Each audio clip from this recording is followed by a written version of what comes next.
नमस्कार दोस्तों, मैं अखिलेश आपका फिर से स्वागत करता हूं हमारे अर्बन क्लासेस में, एजुकेशनल प्लेटफ़ॉर्म में दोस्तों। और पिछले काफ़ी लेक्चर से हम लोग एक दूसरे का सहयोग करते हुए चले आ रहे हैं और उम्मीद करता हूं आगे भी इस प्रकार का सहयोग जारी रहेगा। अ, दोस्तों जैसे कि आज का जो लेक्चर होने वाला था इनफैक्ट जो मेरा जो कुछ प्लान था वही प्लान मैंने कुछ ये सोचा था कि चलो अब 50 क्वेश्चन के साथ-साथ हम एक सब्जेक्ट एक टॉपिक वाइज़ भी इसको साथ लेते हुए चलेंगे। हालाँकि ऑलरेडी मैं टॉपिक वाइज़ करा चुका था, एक-एक टॉपिक से 100 क्वेश्चन ऑलरेडी मैं करा चुका था। तो फिर से 100 क्वेश्चन लेके आया हूँ। क्वेश्चन लगभग देखिए कुछ ऐसे टॉपिक्स हैं जैसे सिंधु घाटी सभ्यता हो वहाँ अगर और वैदिक सभ्यता से क्वेश्चन हम लोग अगर पुट अप करेंगे, तो बहुत से न्यू क्वेश्चन वहाँ से नहीं बनते हुए नज़र आते हैं। और बहुत पौराणिकता पे हमको जाना भी नहीं है क्योंकि अनावश्यक से क्वेश्चन तैयार करने का कोई अर्थ नहीं है, ठीक? तो मेन मकसद है जो प्रॉपर जो इन क्षेत्रों से जो प्रॉपर जो क्वेश्चन आते रहते हैं उनको एक तरीके से फिर से प्रैक्टिस में डालना है, प्रैक्टिस करना है। यहाँ पे आपको आना है और सिर्फ प्रैक्टिस करना है। मेन चीज़ आपको पहली चीज़ ये फ़ोकस करनी है। सेकंड ये है कि जो लोग भी जीआईसी लेक्चरर और जीडीसी वगैरह का दे रहे हैं या फिर असिस्टेंट प्रोफ़ेसर का दे रहे हैं, 9 बजे से जीएस की क्लास चलती है। ठीक 9 बजे से जीएस की क्लास चलती है जिसमें 50-50 क्वेश्चन का एक गुच्छा होगा, एक पैटर्न होगा। आप उसमें क्लास में रेगुलर आएँगे। जो लोग अगर जीडीसी और असिस्टेंट प्रोफ़ेसर की हैं तो उनका जीएस भी तैयार होता जाएगा। तो मेरी ये छोटी-सी रिक्वेस्ट है जो लोग अगर उसको आना चाहें 9 ओ क्लॉक क्लास है उसमें अगर आना चाहें तो वो लोग आ सकते हैं। और थर्ड चीज़ है तो आप सभी लोग जानते हैं कि अगर आपको किसी प्रकार से कोई संपर्क करना है, सामने स्क्रीन पे जो नंबर दिया हुआ है, आप इस नंबर पे संपर्क कर सकते हैं, इस नंबर पे बात कर सकते हैं और जो भी डिटेल्ड इन्फॉर्मेशन होगी, आपको चाहिए होगी, वो आपको प्रोवाइड कर दी जाएगी। और चूँकि पहला लेक्चर लेने में थोड़ा-सा लेट हो गया, तो ये लेक्चर थोड़ा-सा लेट चल रहा है और उम्मीद करता हूँ जो लोग साथ में रहते थे, इस समय भी साथ में जुड़े रहेंगे। तो आज का जो सब्जेक्ट होने वाला है, इनफैक्ट जो टॉपिक होने वाला है, वो टॉपिक होने वाला है जो वैदिक काल था, जो वैदिक सभ्यता थी, उसके बारे में हम लोग चर्चा करेंगे, उसकी चीज़ों के बारे में चर्चा करेंगे, उसको थोड़ा-सा एक्सप्लोर करने का प्रयास किया जाएगा। ठीक है? सॉरी। तो उम्मीद करता हूँ आप लोगों से छोटी-सी रिक्वेस्ट यही है कि अगर जो लोग मुझे देख रहे हैं अगर आ पाएँ तो जल्दी से जल्दी आ जाएँ, एंशिएंट हिस्ट्री का है और जो लेक्चरर्स से दे रहे हैं जो उससे दे रहे हैं, असिस्टेंट प्रोफ़ेसर का दे रहे हैं एंशिएंट हिस्ट्री से, वो लोग भी जल्दी से जल्दी जुड़ जाएँगे तो आनंद आ जाएगा, बढ़िया रहेगा।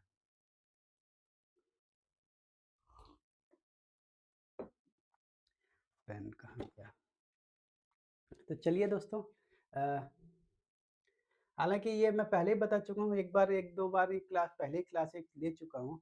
ये एक रिपीटेशन है, तो कुछ एक क्वेश्चन में भी हो सकता है आपको कुछ अलग से दिख जाएँ, अदरवाइज़ प्रियांश सर आप क्यों इतना रात में शुरू करते हैं क्लास? क्या कर सकते हैं रात में तो अब बच्चे ज़्यादातर मोस्टली रात में खाली होते हैं, तो इसलिए मजबूरी बन जाता है कि रात में ही क्लास लेना। इनफैक्ट जिस समय मेरी क्लास चलती है 10 बजे ज़्यादातर जो दूसरे शिक्षक हैं, दूसरे जो इतिहास के टीचर हैं, जो एस्टेब्लिश हैं बहुत अच्छे ढंग से, वो लोग भी लगा उसी समय क्लास चलते हैं। तो मेरी क्लास में लगभग बच्चे जो कैंडिडेट हैं, जो बच्चे हैं, पढ़ने वाले जो लोग हैं, जो भाई-बंधु हैं, वो सब लोग मेरा मत बहुत ही कम आ पाते हैं। कभी आते हैं, कभी नहीं आते हैं और कभी बहुत सारे आ जाएँगे, कभी एकदम से शून्य हो जाएँगे। तो मजबूरी बन जाती है इस समय लेना और चूँकि दिन में जो हमारा जो संस्था है उसमें दिन में कुछ और क्लासेस चलती रहती हैं इसलिए शाम का टाइम हमने अपने लिए फ्री कर रखा है। ठीक है? इसके अलावा क्लास की और स्टैटिक्स की कुछ क्लासेस चलती हैं, तो इस वजह से उनके लिए टाइम कुछ मैनेज कर रखा है। तो इसलिए मजबूरी बन जाती है और चूँकि रात का समय होता है, खाली समय होता है, आप लोग बहुत से लोग खा पी के सोने की तरफ व्यवस्था की तरफ चलते हो तो आदमी फालतू की रील देखने की बजाय अगर मेरी क्लास देख ले तो उनको कुछ न कुछ तो शायद मे बी मिल जाएगा। तो काफ़ी लोग आ जाते हैं जिनको आना है,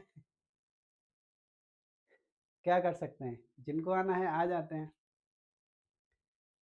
लेट है क्लास लेकिन कोई बात नहीं, अब क्या कर सकते हैं, जिनको आना है लेकिन बहुत से बच्चे आ जाते हैं। बट बता रहा हूँ जो दूसरी जगह अच्छे-अच्छे प्लेटफ़ॉर्म पे जिन लोगों ने जॉइन कर लिया है, वो लोग तो रात के 12-12 बजे तक क्लास चलाते हैं और लोग वहाँ पे जाते भी हैं।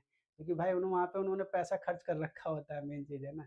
अभी कोई आप कोर्स परचेज़ करेंगे, 10,000 रुपए देंगे, वो रात को 12 बजे क्लास चलाएगा, आप तब भी जाओगे वहाँ पे।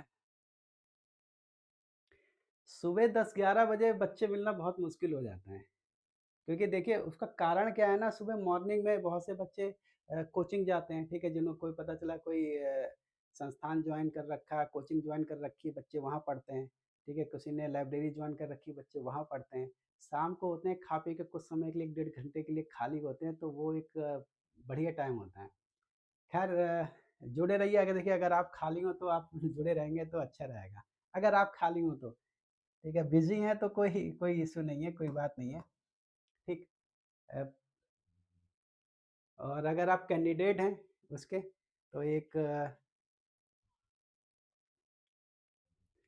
चलिए मिलते हैं पहले क्वेश्चन पे, जल्दी-जल्दी कर लेते हैं क्योंकि 100 क्वेश्चन होने वाले हैं, तो टाइम लगेगा। तो हम लोग जल्दी-जल्दी एकदम रैपिड फायर करेंगे, फटाफट करेंगे, बहुत वेट नहीं किया जाएगा। तो पहला क्वेश्चन है, निम्नलिखित में से किसका संदर्भ फल, जलावन, लकड़ी, फूलों आदि की समय-समय पर आपूर्ति समय पर की जाती रही आपूर्ति से जिसे राजा को देने के लिए ग्रामीण लोग बाध्य थे? भाग, भोग, बलि, हिरण्य, ठीक है? इसमें से कौन-सा ऑप्शन बिल्कुल ठीक है, जो राजा राजा को ग्रामीण लोग देने के लिए बाध्य थे? एज़ ए कर के रूप में, ये एज़ ए जो भाग के रूप में, हालाँकि उस समय जो ऋग्वेदिक काल में जो कर व्यवस्था बहुत अधिक डेवलप नहीं थी, इनफैक्ट थी, अगर देखा जाए बहुत अधिक थी भी नहीं, चूँकि एक राष्ट्र की संकल्पना को जन्म नहीं हो चुका था, एक स्थायी निवास नहीं हुआ था, लेकिन एक एक भूमि का बहुत अधिक विस्तार नहीं हुआ था, तो इस वजह से तो बहुत अधिक व्यवस्थाएँ नहीं थी, तो इस वजह से इस प्रकार की कुछ व्यवस्थाएँ ली जाती थी। एक कबीले के तौर पे, कबीले के प्रधान के तौर पे, उसकी सुरक्षा के तौर पे इस प्रकार की कुछ उपहार स्वरूप ये चीज़ें ली जाती थी, उनको विवश किया जाता है इस चीज़ें लेने के लिए। प्राचीन भारतीय लेखों के अनुसार निम्नलिखित में से कौन-सी 2 नदियों के बीच में भूमि ब्रह्मवर्त कहलाती है? तो जो 2 नदियों के बीच की जो भूमि है ब्रह्मवर्त कहलाती है, मनुस्मृति के अनुसार कहलाती है, किसके अनुसार? मनुस्मृति के अनुसार कहलाती है सरस्वती और दृष्टि नदी, सरस्वती और सरयू नदी, शताद्री, बिपाशा, गंगा, नमना, गंगा और यमुना नदी के बीच का क्षेत्र, ठीक है? 2 नदियों के बीच की ब्रह्मवर्त कहलाती है, ठीक है? ये कहलाता है सरस्वती नदी और दृष्टि नदी। मनुस्मृति के अनुसार इसके अलावा जो वैदिक काल है, जो ऋग्वेद है, उसके अनुसार जो कुरुक्षेत्र के आसपास का जो क्षेत्र है, वो इन नदियों की नदियों जो जो नदियों के जो कुरुक्षेत्र के आसपास का जो क्षेत्र है, वो ब्रह्मवर्त कहलाया है ऋग्वेद में, जबकि मनुस्मृति में ये चीज़ें कही गई हैं, इन 2 नदियों के बीच के स्थान को। इसके अलावा इसके अलावा जो हिमालय और विंध्याचल के जो बीच का स्थान था, हिमालय और जो विंध्याचल के बीच का स्थान था, उसको मध्य देश कहा जाता था। उत्तर भारत को पूरे आर्यवर्त कहा जाता था और गंगा यमुना दोआब क्षेत्र को ब्रह्मऋषि देश कहा जाता था। आगे चलते हैं, थर्ड है वेद दिए गए हैं, वेद के जो ब्राह्मण हैं वो दिए गए हैं। ऋग्वेद का कौन सा था? ऐत्रेय ब्राह्मण और कौशिकी ब्राह्मण ऋग्वेद का, ठीक है? यजुर्वेद का कौन सा? तैत्रीय ब्राह्मण है, ठीक है? यजुर्वेद का तैत्रीय, मैत्रायणी सहित कई सारे ब्राह्मण है। सामवेद का कौन सा है? सामवेद का पंचविश ब्राह्मण है, गोपत ब्राह्मण। अथर्ववेद का केवल एक ब्राह्मण है, वो है गोपत ब्राह्मण। एक का दो, बी का एक, एक का दो, एक का दो, बी का एक, ठीक है? एक का दो, ए का 2, बी का 1, सी का 4, डी का 3। चलिए अगले क्वेश्चन पे आते हैं फटाफट। 4 है, निम्नलिखित में से कौन सा वैदिक लेख पहली बार पुनर्जन्म के सिद्धांत की प्रणालीगत व्याख्या करता है? इस चीज को फोकस करिएगा, प्रणालीगत व्याख्या करता है पहली बार। छंदोग्य उपनिषद, मुंडक उपनिषद, शतपथ ब्राह्मण और बृहदारण्य उपनिषद। पहली बार प्रणाली जो गत है पुनर्जन्म, उसकी व्याख्या करता हुआ नजर आता है, इनमें से कौन सा है? तो ये दोस्तों है छंदोग्य उपनिषद, ठीक है? हालाँकि जब आप पुनर्जन्म की बात करेंगे, पुनर्जन्म की व्याख्या की बात करेंगे, उसके डिस्क्रिप्शन की बात करेंगे, उसकी चर्चा की बात करेंगे, तब आप पाते हैं शतपथ ब्राह्मण में इसका पहली बार ज़िक्र आया है। कब आया है? शतपथ ब्राह्मण में इसका ज़िक्र आया है, ठीक है? कौन-सा है? चौथा क्वेश्चन है, ठीक है? आगे हम लोग चलते हैं, चौथा क्वेश्चन, ठीक है। 5वें नंबर पे एक पुनर्विवाहित स्त्री के लिए प्रयुक्त पुनर्भु जो शब्द है, वो पहली बार कहाँ देखने को मिलता है? ऋग्वेद में, अथर्ववेद में, बौद्धायन धर्मसूत्र और वशिष्ठ धर्मसूत्र में। जो विधवाएँ महिला थी, वो जब पुनः विवाह कर लिया करती थी, तो उस विवाह को पुनर्भु नाम से जाना जाता था। तो उस विवाह को, उसका ज़िक्र कहाँ है? ऋग्वेद, अथर्ववेद, बौद्धायन धर्मसूत्र और वशिष्ठ धर्मसूत्र। तो ये चर्चा की गई है अथर्ववेद में। अथर्ववेद में ऐसी जो विवाह है उनको पुनर्भु बोला गया है, या ऐसी पुनर्विवाहित स्त्री को पुनर्भु बोला गया है। 6 है, ऋग्वेद में किस नदी को अमृतम, नदितम और देवितम कहा गया है? ये कहा गया सिंधु नदी को, वितास्ता, परशुराणी और सरस्वती नदी। ठीक है, किस नदी को अमृतम, नदितम और देवितम कहा गया है? तो ये किस नदी को कहा गया है? ये कहा गया सरस्वती नदी को। ठीक है, सरस्वती सबसे पवित्र नदी मानी गई है ऋग्वेद में, लेकिन सबसे अधिक जो बार जो जिक्र हुआ है वो सिंधु नदी का जिक्र हुआ है। ठीक है, सिंधु नदी का सबसे अधिक बार जिक्र हुआ है। इसको सिंधु नदी को ऊर्णावर्ती भी बोला जाता था, क्योंकि यहाँ से ऊन का और कपास ऊन का और हाँ, ऊन का बहुत अधिक व्यापार होता था, जिसकी वजह से इसको ऊर्णावर्ती भी बोला गया है। अगला क्वेश्चन है यार,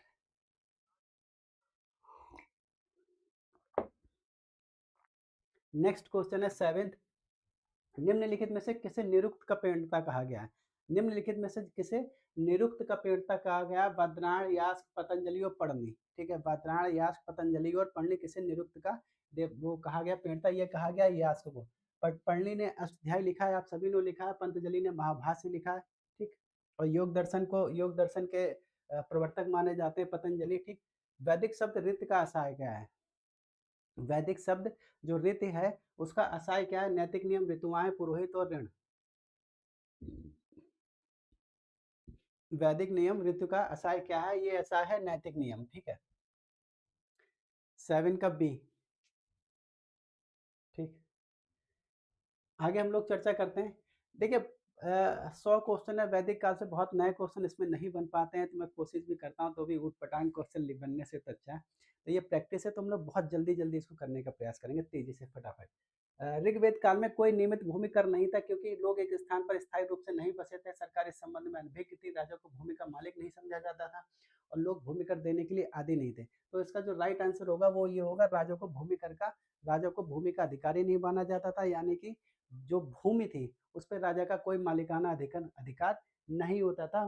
भूमि पे उस समय व्यक्तिगत अधिकार की चर्चा होती थी, और जो क्षेत्र होता था, जो पूरा क्षेत्र होता था, वो जो भूमि थी उस पूरे क्षेत्र की मानी जाती थी। निम्नलिखित में से वैदिक साहित्य में कौन सम्मिलित नहीं था? वैदिक साहित्य में संहिताएं, स्मृतियां, आरण्यक और उपनिषद। संहिताएं, स्मृतियां, आरण्यक और उपनिषद। ठीक है, स्मृतियां किसमें शामिल नहीं थी? ठीक है, स्मृतियां इसमें शामिल नहीं है, स्मृतियां इसमें शामिल नहीं होगा। राइट आंसर होगा बी। 11 है, निम्नलिखित में से कौन वेदांग का हिस्सा नहीं है? निम्नलिखित में से कौन वेदांग का हिस्सा नहीं है? ज्योतिष, कल्प, निरुक्त, आगम। ठीक है, ज्योतिष, जैसे वेदांग के 6 हिस्से हैं, ज्योतिष, कल्प, निरुक्त, आगम, छिद, और ज्योतिष, कल्प, निरुक्त और शिक्षा और व्याकरण और छंद छंद। ठीक है, ये 6 उसके भाग हैं। इसमें से 3 दे रखे हैं, चौथा ये नहीं है। ठीक है, आगम नहीं है, आगम जैन धर्म से जुड़ा हुआ है। आगे आते हैं 12, निम्नलिखित में से किस वेद की रचना गद्य एवं पद्य दोनों में की गई है? किस वेद की रचना की गई है? ऋग्वेद, सामवेद, यजुर्वेद, अथर्ववेद। ठीक है, जैसे जो यजुर्वेद है, यजुर्वेद को 2 पार्ट हैं, शुल्क यजुर्वेद और कृष्ण यजुर्वेद। जो कृष्ण यजुर्वेद है वो वो इस गद्य और पद्य दोनों में लिखा गया है, और शुक्ल यजुर्वेद है वो सिर्फ पद्य में लिखा गया है। तो राइट आंसर क्या होगा? यजुर्वेद। आगे आते हैं 13 है, निम्नलिखित में से कौन सा ग्रंथ भारतीय गणित का प्राचीनतम ग्रंथ माना जाता है? भारतीय गणित का प्राचीनतम साक्ष्य माना जाता है अर्णक, धर्मसूत्र, निरुक्त और शुल्ब सूत्र। ठीक है, शुल्ब सूत्र। ठीक है, क्या है शुल्ब सूत्र? शुल्ब सूत्र में ज्यामितीय संबंधित कुछ नियम, कायदे, कानून बनाए गए। जहां तक मुझे आप ऐसे मतलब शुल्ब सूत्र में पैथागोरस प्रमेय का शायद जिक्र किया गया, मे बी, अगर आई एम नॉट रॉन्ग। ठीक, शुल्ब सूत्र में पैथागोरस प्रमेय का जिक्र किया गया है, क्योंकि जो शुल्ब सूत्र संबंधित था, शुल्ब सूत्र मोस्टली जो संबंधित होता था, जो यज्ञ क्रियाएं होती थी, यज्ञ क्रियाओं के दौरान जो वेदी बनती थी, यज्ञ वेदी बनती थी, उसकी जो नाप तौल से संबंधित था, उसका जो ज्यामितीय संरचनाओं से संबंधित था। तो इससे ये जाहिर होता है कि उन लोगों को ज्यामितीय के बारे में इंफॉर्मेशन थी। 14 नंबर पे ऋग्वेद, वेद दिए गए हैं, वेदों के जो पुरोहित हुआ करते थे उनकी चर्चा की गई है। ठीक है, ऋग्वेद का जो पुरोहित होता था वो क्या कहलाता? ऋग्वेद का, ठीक है, ये कहलाता था होता। ठीक है, यजुर्वेद का अथर्वयु, सामवेद का उद्गाता और अथर्ववेद का ब्रह्मा। ब्रह्मा का काम क्या होता था? जो पूरा यज्ञ होता था उस यज्ञ की का संचालन वो करता था, निरीक्षक के तौर पे होता था, यानी कि जो निरीक्षक वो होता था ब्रह्मा। ब्रह्मा किससे संबंधित था? अथर्ववेद से। 1 2 3 4,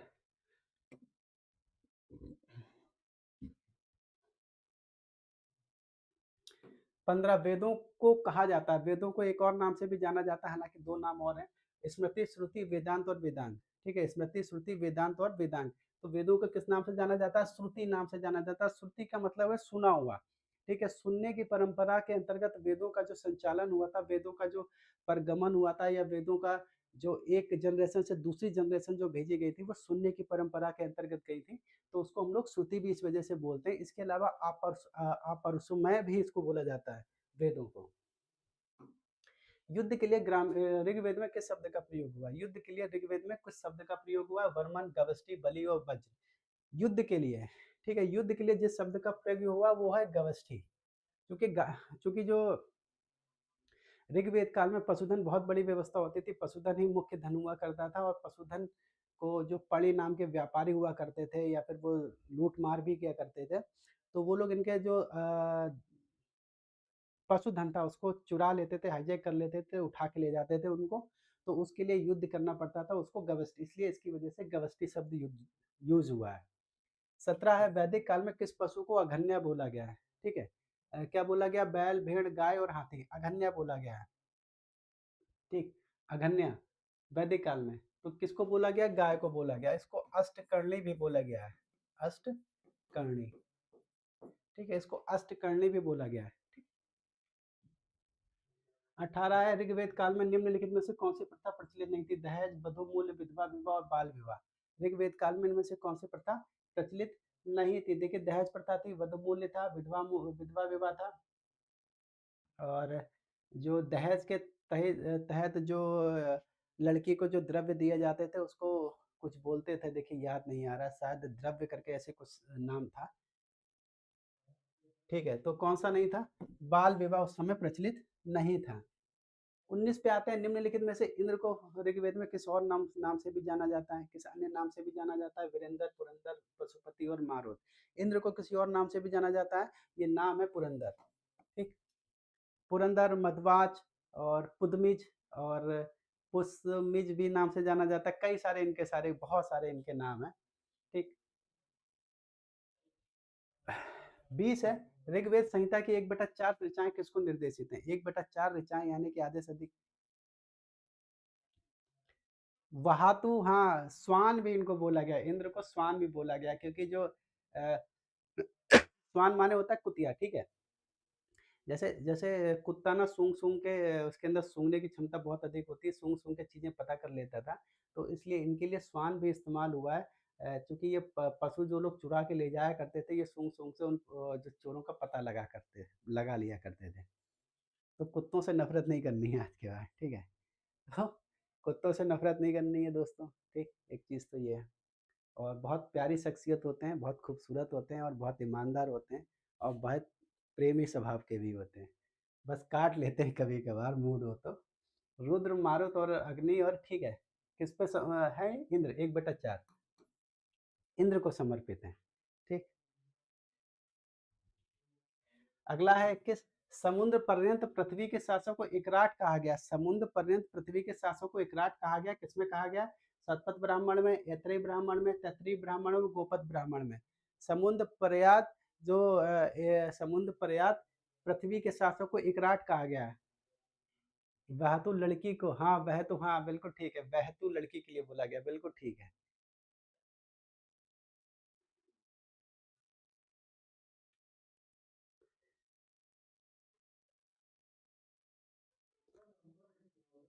ठीक है, ये इसका है, ऐतरेय ब्राह्मण। देखिए, उस समय जो अलग-अलग जो कल भी हमने क्वेश्चन इससे जुड़ा हुआ किया था, अलग-अलग नाम थे, जैसे मध्य देश के राजा को राजन बोला जाता था, दक्षिण के राजा को भोज बोला जाता था, और उत्तर के राजा को विराट, और पश्चिम देश के राजा को स्वराट, और पूर्व देश के राजा को सम्राट बोला जाता था। ठीक है, ये एक तरीके से समुद्र पर्यंत पृथ्वी के शासक को, यानी कि जो एक तरीके से चक्रवर्ती सम्राट टाइप के होते थे। ठीक,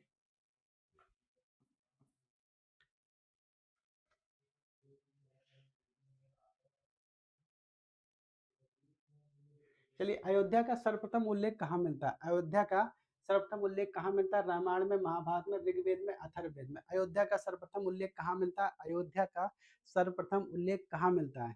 ठीक है, रामायण, महाभारत, ऋग्वेद, और ये कहाँ मिलता है दोस्तों? अथर्ववेद में। जो अयोध्या का सर्वप्रथम उल्लेख हमको कहाँ मिलता है? अथर्ववेद में। अगला है हमारे पास, ऋग्वेद का नवा मंडल किस देवता को समर्पित है? ऋग्वेद का नवा मंडल किस देवता को समर्पित है? अग्नि, सोम, इंद्र और वरुण। ऋग्वेद का नवा मंडल किस देवता को समर्पित है? ये कौन से देवता हैं? ये हैं सोम देवता। ठीक है, सोम देवता को समर्पित है। ठीक है, नवा मंडल। और ऋग्वेद के किस मंडल में गायत्री मंत्र लिखा गया है? ऋग्वेद के किस मंडल में गायत्री मंत्र, जो सबसे प्रसिद्ध मंत्र है, जो पूरे वैदिक काल का सबसे प्रसिद्ध मंत्र माना जाता है, और आज की तारीख में उसकी जो प्रसिद्धि है वो किसी से कम नहीं है। ऐसा नहीं है कि इतने वर्षों में प्रसिद्धि कम हो गई हो। चतुर्थ, द्वितीय, तृतीय और प्रथम। तो ये जो वैदिक मंत्र है, गायत्री मंत्र है, ये किसको समर्पित है? सविता देवी को समर्पित है। और कौन से भाग में? तृतीय भाग में है, जिसके रचयिता कौन माने जाते हैं? विश्वामित्र, जिसके रचयिता माने जाते हैं कौन? विश्वामित्र, तृतीय मंडल के। अगला है हमारे पास, वैदिक युग की सर्वाधिक प्राचीन संस्था कौन सी थी? वैदिक युग की सर्वाधिक प्राचीन संस्था कौन थी? परिषद, सभा, समिति, विदत। देखिए, सभा, समिति, विदत और गण, एक गण नाम की एक और संस्था थी, जिसके बारे में बहुत अधिक चर्चा देखने को नहीं मिलती और ना ही उसकी कार्य प्रणाली देखने को मिलती है। लेकिन सभा, समिति और विदत के बारे में स्पष्ट चर्चा की गई है। और विदत का जो जो सबसे प्राचीन संस्था के रूप में किसका जिक्र हुआ है? विदत का जिक्र हुआ है। ठीक। अगला है, वैदिक युग की सर्वाधिक प्राचीन संस्था, यार सेम है, ठीक है, 26वां सेम है, 26वें पे हम लोग आगे बढ़ जाते हैं। 29 क्या कहता है? उत्तर वैद। देखिए, अगली बार कोशिश करूंगा इससे जुड़े हुए कुछ बहुत सारे क्वेश्चन तो बनना संभव नहीं है, लेकिन कोशिश करूंगा 20 से 25 क्वेश्चन। क्या ना, एक यही यही सब वैदिक सभ्यता से जुड़े हुए ज्यादातर यही सब घूम फिर के आते हैं। तो कोशिश करूंगा कुछ नया ढूंढने की, प्रयासरत हूँ, लेकिन देखता हूँ कहाँ से क्या हासिल हो पाता है। उत्तर वैदिक युग में उत्तरी बिहार के आर्यकरण का श्रेय किसे दिया जाता है? इंद्र को, विदय माधव को, अग्नि को, सुदास को। किसे महत्व दिया जाता है? देखिए, ये 3 तरीके से पूछा जाता है। एक तरीका वो था जो मैंने कल पूछा था, अभिनव मौजूद रहे होंगे, 27 का भी। एक तरीका ये है, एक तरीके से और क्वेश्चन पूछा गया है। इनके जो गुरु थे राहुल गण। ठीक। 10 राजाओं का युद्ध का विजयी राजा सुदास निम्नलिखित में से किस जन से संबंधित था? पुरु से, अनु से, यदु से, तृत्सु से। किस जन से संबंधित था? ये संबंधित था तृत्सु से। ठीक। 10 राजाओं के विख्यात युद्ध में निम्नलिखित में से कौन विजयी हुआ था? 10 राजाओं के जो विख्यात युद्ध था, दिवोदास, सुदास, तुर्वस्कर्ण और यदुगण। किस कौन विजय हुआ था? ये विजय हुए थे सुदास। ठीक है, रावी नदी के तट पे लड़ा गया था, रावी नदी के तट पे लड़ा गया था। जो 10 जन थे, उनके जो पुरोहित थे वो थे विश्वामित्र, जो ये थे राजा सुदास थे। इनके जो पुरोहित थे कौन थे? पुरोहित थे वशिष्ठ। वैदिक काल में दार्शनिक वाद विवादों के कुशल वक्ता थी। वैदिक काल में दार्शनिक विवाद विवादों की कुशल वक्ता थी मैत्री, गार्गी, घोषा, अपाला, सॉरी। तो ये कौन थी? ये थी गार्गी। ठीक है। जो गार्गी का जो विवरण विवरण मिलता है, गार्गी को जो वाद प्रतिवाद मिलता है, वो याज्ञवल्क्य के साथ मिलता है, बृहदारण्यक उपनिषद में मिलता है। ठीक है।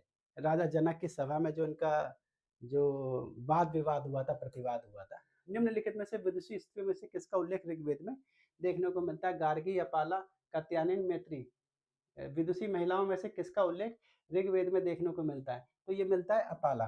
अपा ठीक है, घोषा, अपाला, विश्वसरा, कच्छावृत्ति और इंद्राणी। तो ये कुछ ऐसी विदुषी महिलाएं थी जिनके जो सूक्त हैं ऋग्वेद में देखने को मिलते हैं, और इनका जिक्र भी हमको उसमें देखने को मिलता है। अगला क्वेश्चन है हमारे सामने 32, किस उपनिषद में यज्ञवल्क्य और मैत्रेयी का दार्शनिक विवाद देखने को मिलता है? वैदरायण उपनिषद, छंदोग्य उपनिषद, कौशिकी और श्वेताश्वतर में किस सॉरी।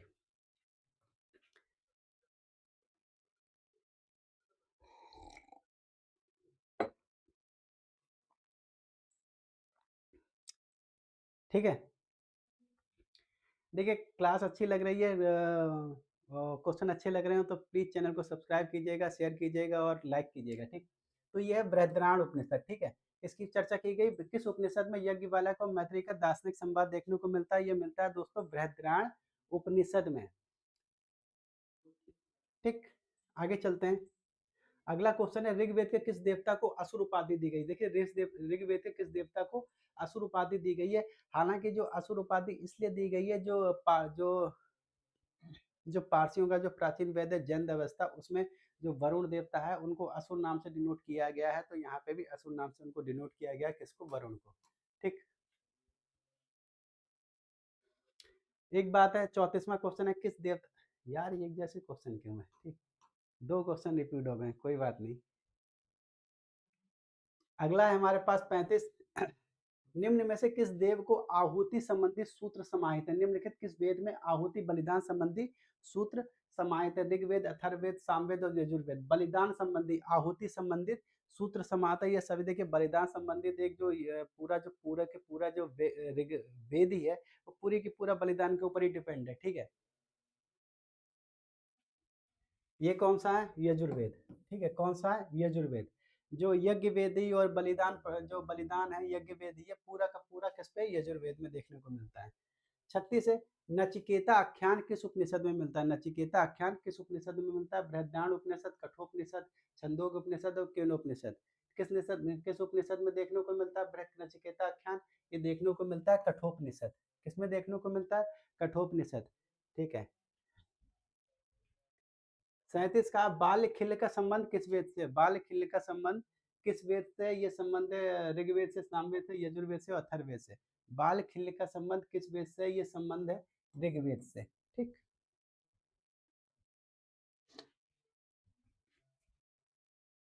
36 का सी। 38 है, चारों वर्णों का उल्लेख प्रथम बार कहाँ हुआ है? 4 वर्णों का जो उल्लेख हुआ पहली बार कहाँ हुआ? प्रथम बार ऋग्वेद के प्रथम मंडल में, ऋग्वेद के द्वितीय मंडल में, ऋग्वेद के नवम और ऋग्वेद के दसम मंडल में।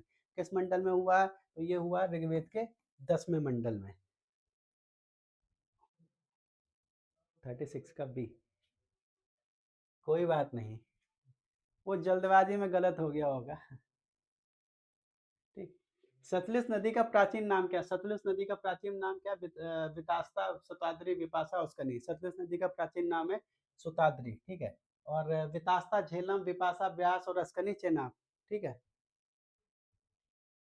वैदिक काल में चेनाब नदी को किस नाम से जाना जाता है? परशुराणी, शताद्री, वितास्ता, अस्कनी। बिल्कुल जस्ट अभी बताया, जस्ट बिफोर वन क्वेश्चन। तो इसका नाम है अस्कनी। आंसर होगा बिल्कुल डी। 41 है, निम्नलिखित में से कौन पूर्व वैदिक काल में विनिमय का लोकप्रिय माध्यम था? ठीक है, सोने का टुकड़ा, चांदी का टुकड़ा, सिक्का और गाय, ठीक है। जैसे वैदिक काल में, जब वैदिक काल की हम बात करेंगे, पूर्व वैदिक काल में जो सबसे जो विनिमय का जो माध्यम हुआ करता था, वो क्या हुआ करते थे? पशुधन हुआ करते थे। मुख्य पशुधन कौन सा माना जाता था दोस्तों? गाय माना जाता था। 42 है, किस उपनिषद में चारों आश्रमों का सर्वप्रथम उल्लेख किया गया? किस उपनिषद में? ठीक है, मंडूक्य उपनिषद, वृहदारण्य उपनिषद, जबालो उपनिषद और छंदोग्य उपनिषद। किस उपनिषद में पहली बार सबसे अधिक पहली बार उल्लेख किया गया है?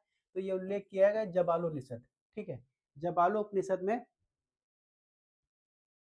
गायत्री यादव डी, ठीक है। जबालोपनिषद में पहली बार जो चारों हैं आश्रम है, उनका जिक्र किया गया है, ठीक है। जैसे ब्रह्मचार्य, गृहस्थ, वनप्रस्थ और सन्यास। और सबसे कम जो महत्व दिया गया है वो सन्यास को दिया गया, और सबसे अधिक जो महत्व दिया गया वो गृहस्थ को दिया गया। पूर्व वैदिक आर्यों का मुख्य व्यवसाय क्या था? पूर्व वैदिक आर्यों का मुख्य व्यवसाय क्या था? व्यापार, वाणिज्य, कृषि और पशुपालन, ठीक है। 42, 42 का सी। हाँ ठीक है, 42 का सी। 43 का, तो ये कहा था पूर्व वैदिक आर्यों का मुख्य व्यवसाय क्या था? 43 का डी, 43 का डी बिल्कुल ठीक है, पशुपालन।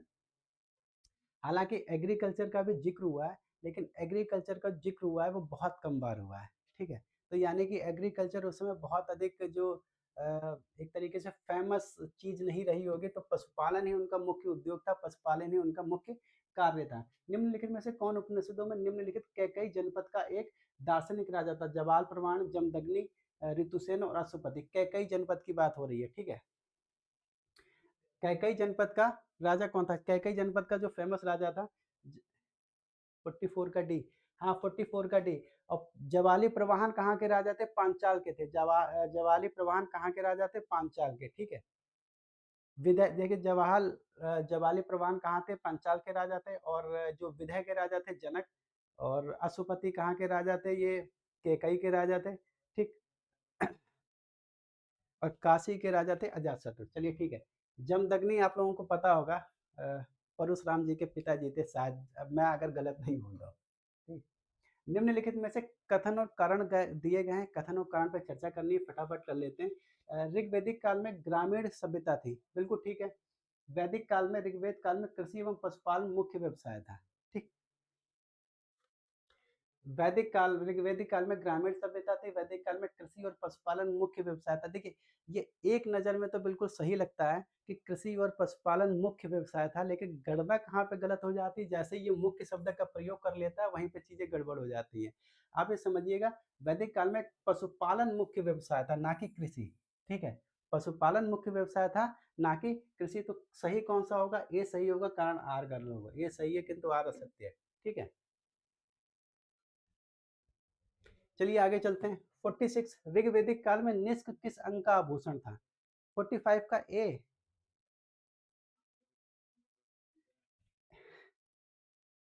ऋग्वेद काल में ग्रामीण सभ्यता थी। ऋग्वेद में टोटली ग्रामीण सभ्यता थी और टोटली पशुचारणी सभ्यता थी। ए को ही लेकिन सही माना है। ए को ही सही माना है। ए को कैसे सही मान लिया है?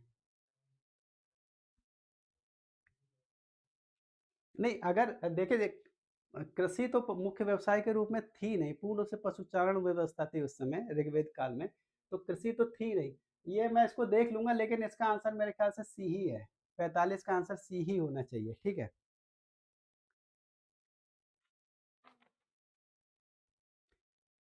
हो ये ही होना चाहिए, लेकिन कह तो आप सही रहे, माना तो मेरे ख्याल से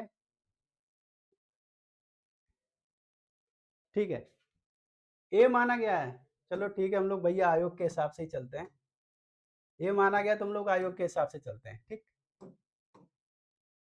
जबकि कायदे में अगर देखा जाए, अगर ठीक है, अगर कायदे में अगर इसकी सही से गणना की जाए, आप सभी लोग जानते होंगे ऋग्वेद काल में जो कृषि व्यवस्था थी बहुत अधिक स्प्रेड नहीं थी, बहुत सीमित हुआ करती थी, तो मुख्य व्यवसाय कैसे हो सकता है? कहने का मतलब ये है, ठीक।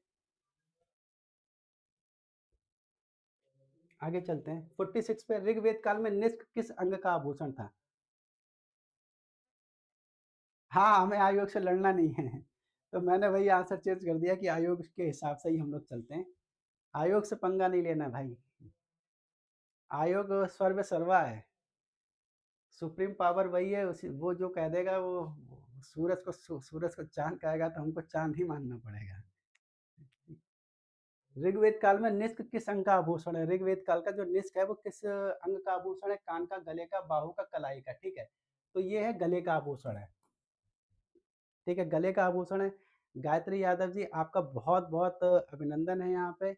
आप आई उसके लिए बहुत बहुत शुक्रिया, और आपका आज की क्लास में बहुत बहुत आने के लिए आभार, और बने रहिएगा। तो ये 100 क्वेश्चन है, वैदिक काल से इम्पोर्टेंट क्वेश्चन है, बहुत बार आए हुए सारे के सारे क्वेश्चन है। कुछ हो सकता है इक्का दुक्का आपको कुछ अलग से मिल जाए, और क्योंकि बहुत अधिक इसमें करने को नहीं होता है वैदिक काल में, बहुत कुछ नया देने के लिए नहीं होता है। कल उत्तर वैदिक काल में थी। अच्छा, ठीक है। 46 का। देखिए, उत्तर वैदिक काल में पांचाल का प्रसिद्ध दार्शनिक शासक था। उत्तर वैदिक काल में पांचाल का प्रसिद्ध दार्शनिक था जनक, परीक्षित, दिवोदास और प्रवाहन जवाली। बिल्कुल, अभी जस्ट हमने एक क्वेश्चन बिफोर मैंने बताया है। ठीक है, ये प्रवाहन जवाली।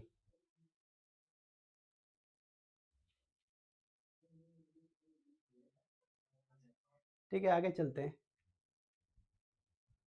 50 48 सभा और समिति को प्रजापति की दो पुत्रियां कहा गया। 47 का डी, सभा और समिति को प्रजापति की दो पुत्रियां बोला गया। ऋग्वेद में, यजुर्वेद में, सामवेद में, अथर्ववेद में। किसमें बोला गया है? अथर्ववेद में। कल हमने अभिनव 50 क्वेश्चन किए थे। 50 क्वेश्चनों में मैंने कल कहा था 50 क्वेश्चनों में मैंने 25 से लगभग 25 से 26 क्वेश्चन बिल्कुल नए डाले थे, और उसमें बहुत आप लोग भी पार्टिसिपेट किया था।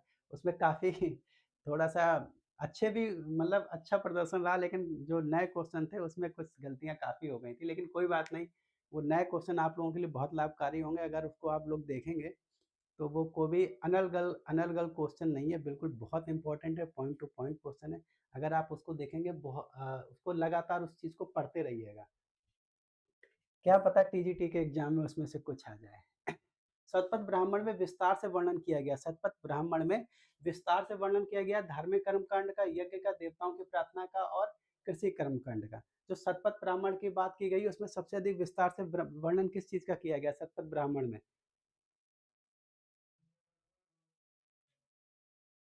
ठीक है, शतपथ ब्राह्मण मुख्य रूप से धार्मिक कर्म कांड पे चर्चा करता है। हालांकि शतपथ ब्राह्मण में हम लोग देखते हैं एग्रीकल्चर से लेके भी चीजें दी गई हैं, और इसके अलावा जो रोज क्लास 10 बजे होती है, रोज क्लास 10 बजे होती है। थोड़ा बहुत लेट हो सकता है, 10 मिनट या 15 मिनट लेट हो सकता है, लेकिन 10:30 बजे से पहले हर हाल में क्लास स्टार्ट हो जाती है। अगर आप लेकिन जीडीसी और असिस्टेंट प्रोफेसर की भी अगर आप प्रिपरेशन करती हैं तो 9 बजे एक जीएस की क्लास चलती है, जिसमें पॉलिटी जिसमें पॉलिटी, हिस्ट्री और ज्योग्राफी और इन्वायरमेंट और साइंस के कुछ क्वेश्चंस होते हैं, 50 क्वेश्चन होते हैं। अगर आप उस चीज़ में हैं, तो कल आप 9 बजे भी जॉइन कर सकती हैं, 10 बजे भी, दोनों क्लासेस आप जॉइन कर सकती हैं लगातार, और आपको डेफ़िनेटली लाभ मिलेगा। 50 है। शतपथ ब्राह्मण का संबंध किस वेद से है? ठीक है, ऋग्वेद, सामवेद, यजुर्वेद और अथर्ववेद। शतपथ ब्राह्मण का संबंध किस वेद से?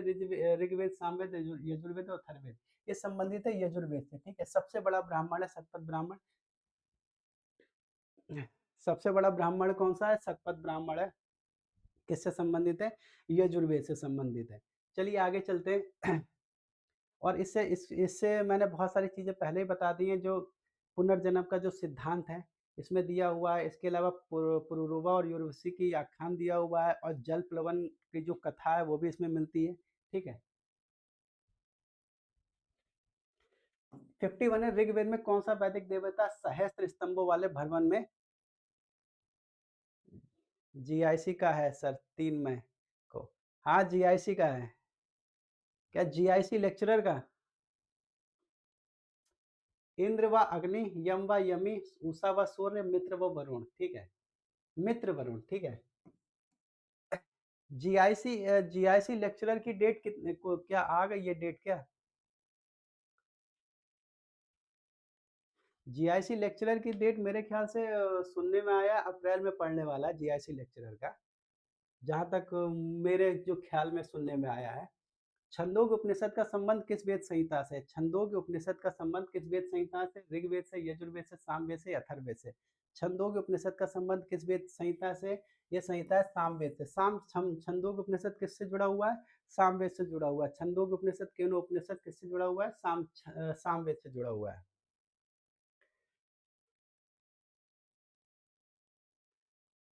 अच्छा, कैलेंडर जारी हो गया है।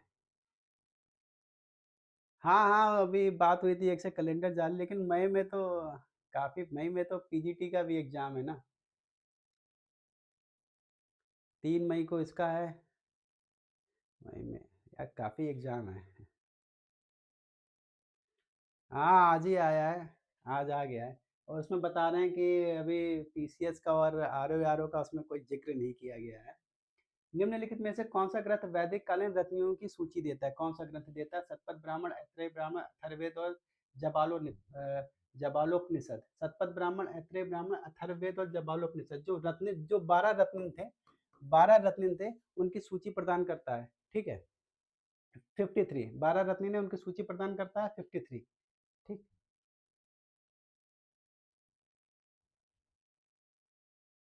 शतपथ ब्राह्मण का ये। ठीक है। 53 का ए शतपथ ब्राह्मण, 53 का ए शतपथ ब्राह्मण। चलिए आगे चलते हैं। 54, निम्नलिखित में से कौन उपनिषदों में उल्लेखित केकई जनपद का एक दार्शनिक राजा था? प्रवाहण, जयवाली, जमदग्नि, सुरसेत, अश्वति केकई। ये तो रिपीटेड क्वेश्चन है, इसका होगा डी। ठीक है। 9 में पीजीटी का, 9 में पीजीटी का। अच्छा। अरे यार। मतलब एकदम क्लैश हो गई हैं चीज़ें। और असिस्टेंट प्रोफेसर का 18 और 19 अप्रैल को है, जहाँ तक मुझे याद है। अब एक बार क्वालिफाई होने के बाद दोबारा देने में बड़ा है, समस्याएं पैदा हो जाती हैं। ऐसा ना, एक बार क्वालिफाई होना बड़ा मुश्किल है और दोबारा फिर उस वही एग्जाम दो क्वालिफाई करने के लिए। उत्तर वैदिक काल की प्रमुख फसल क्या है? गेहूं, चावल, जौ, गेहूं, मक्का और अरहर, और उपयुक्त में से कोई नहीं। ठीक है, गेहूं और जौ उत्तर वैदिक काल की मुख्य फसल है। 54 का बी। चलिए आगे चलते हैं। 56 है। चर्चा कर लेते हैं इसमें से कौन सा, क्या अध्याय की बात हो रही है? पुरुष सूक्त आप लोग जानते हैं, ऋग्वेद का एक अध्याय है, 10वीं मंडल में। ईशोपनिषद किससे जुड़ा हुआ है? एक ब्राह्मण पाठ है। ठीक है। यजुर्वेद का एक अध्याय ईशोपनिषद। ठीक है। और गोपद ब्राह्मण है, एक ब्राह्मण प्रातः वेदांग एक यास्क का निरुक्त है, ठीक है। ए का 5 यही होगा फिर। आगे चर्चा करते हैं। 57 का निम्नलिखित में से कौन सा एक वैदिक अनुष्ठान उन लोगों को जो ब्राह्मण वर्ग के बाहर थे उनमें प्रविष्ट करने के लिए किया जाता था। जो ब्राह्मण वर्ग से बाहर थे उनको ब्राह्मण वर्ग में प्रविष्ट करने के लिए एक यज्ञ किया जाता था। अग्निस्तोम, अपतुर्यम, व्रात्यस्तोम और पंचरात्र। ठीक है, तो ये किया जाता था वात्रो स्तोम, वात्र स्तोम, ठीक है। 56 का, ठीक है, ये कौन सा किया जाता था? 57 का सी, ठीक है, 57 का सी। अगला हमारे पास है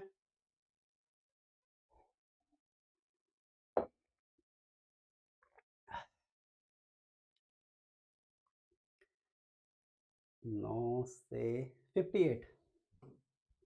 ऋग्वेद के किन सूक्तों में भारतीय नाटक की अंकुर अवस्था का होना माना जाता है? विवाह सूक्त, आपरी सूक्त, संवाद सूक्त और पुरुष सूक्त। भारतीय नाटक का मतलब प्रारंभिक अंकुरण देखा जाता है, ये देखा जाता है संवाद सूक्त में, ठीक है। आगे हम लोग चर्चा करेंगे 59 के निम्नलिखित में से किसमें विख्यात गायत्री मंत्र मिलता है? सभी लोगों को पता है ऋग्वेद का तीसरा मंडल है। ऋग्वेद का तीसरा मंडल किसके द्वारा रचित है? विश्वामित्र द्वारा रचित है। किसको समर्पित है? सविता को समर्पित है। अगले है 60 प्रसिद्ध सूक्ति तत्वमसि निम्नलिखित में से किसी एक उपनिषद में? तत्वमसि किसमें से एक उपनिषद में? छंदोग्य, मुंडक, मंडूक्य और ईश्वर से, ठीक है। तत्वमसि किससे संबंधित है? ये संबंधित है छंदोग्य उपनिषद है, उपनिषद से। इसके अलावा एक और शब्द है अहम ब्रह्मास्मि। अहम ब्रह्मास्मि किससे संबंधित है? ये जरूर बताइएगा। अहम ब्रह्मास्मि आप लोग देखते हैं जो अद्वैतवाद है उसमें देखने को मिलते हैं अहम ब्रह्मास्मि, ठीक है। आगे है 61 किस देवी देवता को गायत्री मंत्र समर्पित है? किस देवी देवता को गायत्री मंत्र समर्पित है? इंद्र, मित्र, वरुण और सावित्री, ठीक है, ये समर्पित है सावित्री को, ठीक। 62 है उत्तर वैदिक काल में निम्नलिखित में से कौन सा अधिकारी करों का संग्राहक होता था? जो अधिकारी करों का संग्रह करता था कौन सा था? अच्छेवाप था, भागदूत था, पालागल था और संघहित्री था, ठीक। ये कौन सा क्वेश्चन है? 61 का डी। 62, ठीक है। ये कौन सा अधिकारी संग्रह करता था कर का? ये करता था भागदूत, ठीक है। अच्छे बाप लेखा जोखा पालागल जो सूचनाओं का आदान प्रदान करता था उसको वो कार्य करता था। 63 है निम्नलिखित में से किसी एक में सर्वप्रथम गोत्र शब्द का प्रयोग हुआ है? सबसे पहले गोत्र शब्द व्यवस्था का प्रयोग कहाँ देखने को मिलता है? कुल, कुल के रूप में ऋग्वेद में, अथर्ववेद में, अत्रेय ब्राह्मण में और अर्थशास्त्र में। तो कहाँ देखने को मिलता है? ये देखने को मिलता है 62 का, ये है अथर्ववेद में। 62 का, 62 का बी है, ठीक है, 62 का बी। 63 का, 63 का गोत्र शब्द का प्रयोग कुल के अर्थ में किया गया है। गोत्र शब्द का प्रयोग कुल के अर्थ में किया, अथर्ववेद में तो किया गया सबसे पहले गोत्र शब्द का प्रयोग कुल के रूप में, ठीक है। 63 का बी होगा, हाँ 63 का बी होगा, अथर्ववेद में किया गया कुल के रूप में, ठीक है।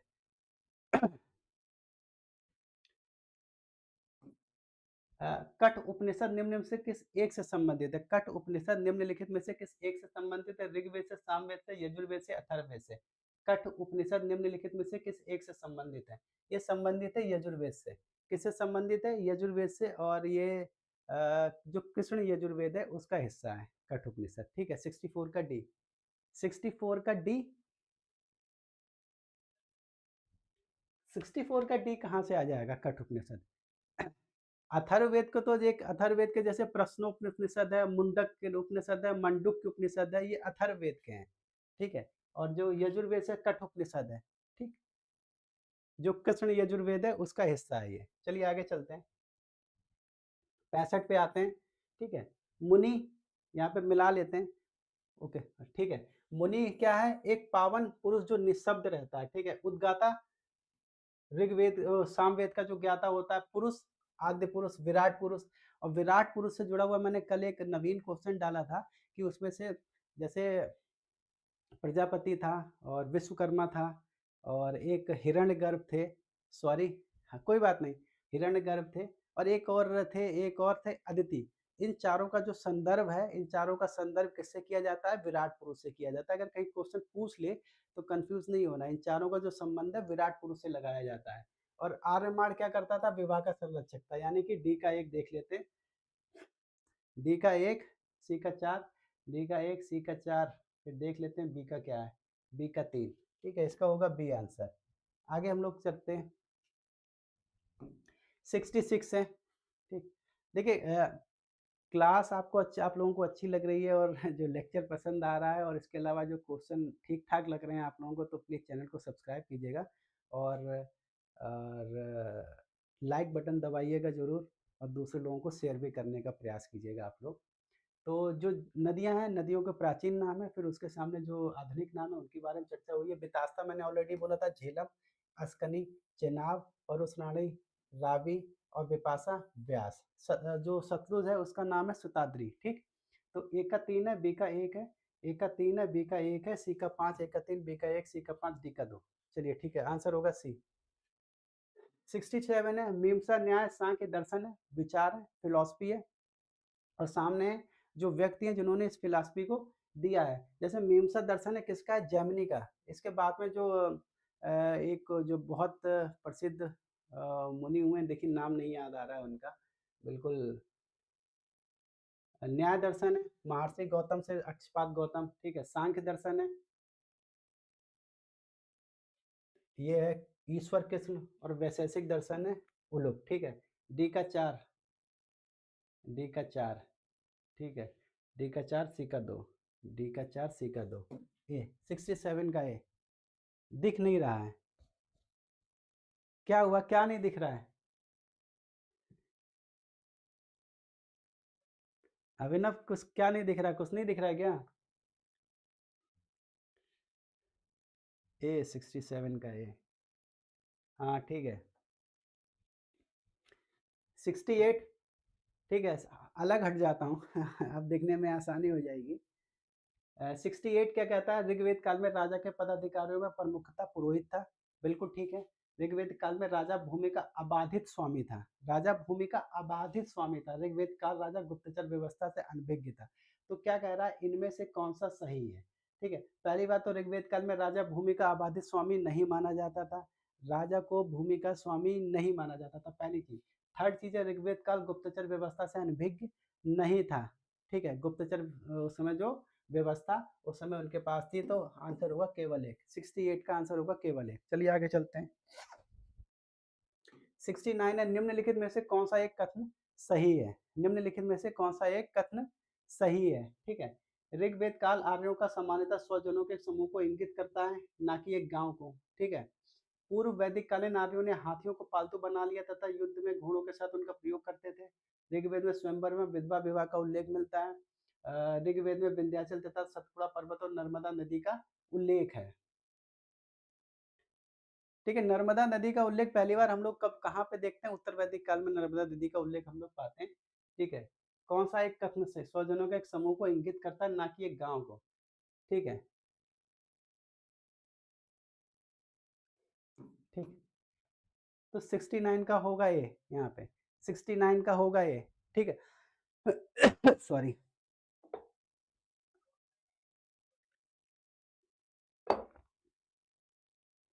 69 का होगा ये। अगला है हमारे पास 70 है, प्राचीन काल में विवाह के निम्न में से किस स्वरूप में वर द्वारा वधु के संरक्षण को एक गाय तथा एक बैल प्रदान किया जाता था? ठीक है।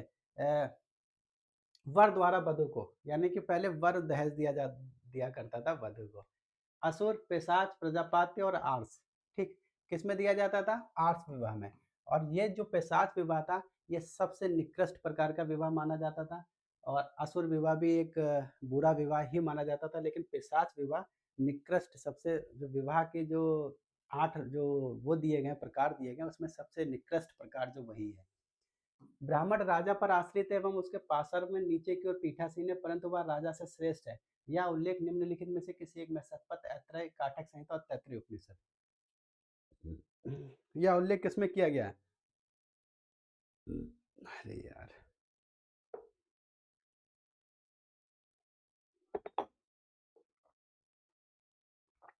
हाँ, कन्या के पिता को देता था, बिल्कुल ठीक है, वधू के पिता को देता था, वधू के पिता को। ठीक है, यह ज़िक्र किसमें किया गया है? ये जो बात कही गई किसमें कही? ये कही गई है शतपथ ब्राह्मण में। किसमें कही गई है? शतपथ ब्राह्मण में, ठीक है। 72 है। बोगस कोई अभिलेख मिला है? बोगस कोई अभिलेख कहाँ मिला है? बोगस कोई अभिलेख कहाँ मिला है? तुर्की में, ईरान में, बैक्ट्रिया में और अफगानिस्तान में। कहाँ मिला है? ये मिला है दोस्तों तुर्की में, एशिया माइनर में। यहाँ पे कौन कौन से जो देवताओं के जिक्र मिले हैं? इंद्र, मित्र, वरुण, नासत्य। इंद्र, मित्र, वरुण, नासत्य। नासत्य क्या है? अश्विन कुमार है। नासत्य से नासत्य क्या है? अश्विन कुमार है। ठीक। तो कहाँ पे? तुर्की में। आगे चर्चा करते हैं 73। एशिया माइनर से प्राप्त बोगस कोई अभिलेख में जिन वैदिक देवताओं का आवाहन किया गया है, वो वैदिक देवता कौन कौन से? अग्नि, रुद्र, सोम, मित्र, सोम, सोम, इंद्र, वरुण, सूर्य, यम और इंद्र, नासत्य, मित्र और वरुण। ठीक। तो ये है डी। ये है डी आंसर इसका। देखिए लेक्चर के साथ बने रहिए, 100 क्वेश्चन है, कुछ क्वेश्चन और हैं और फिर ये लेक्चर खत्म हो जाएगा। गायत्री जी बने रहिएगा अगर आप संभव हो सके तो, ठीक है। 74 है। किस उपनिषद में देव की पुत्र कृष्ण का घोर अंग्रेज के शिष्य के रूप में उल्लेख किया गया? छंदोग्य उपनिषद, बृहदारण्य उपनिषद और मुंडक उपनिषद और श्वेता उपनिषद। श्वेता स्वातर उपनिषद। ये किसमें किया गया? ये किया गया छंदोग्य उपनिषद। छंदोग्य उपनिषद किससे संबंधित है? सामवेद से संबंधित है। आगे हमारे पास 75। निम्नलिखित कथनों पर विचार कीजिए। ऋग्वेद में राजा द्वारा की जाने वाली न्यायिक प्रक्रिया का विस्तृत वर्णन किया गया है। अथर्ववेद में वस्त्रों, दुई तथा बकरी की खाल का व्यापारिक वस्तुओं के रूप में मिलता है। उपयुक्त में से कथन एक, कथन दो और चारों में से कौन सा ठीक है?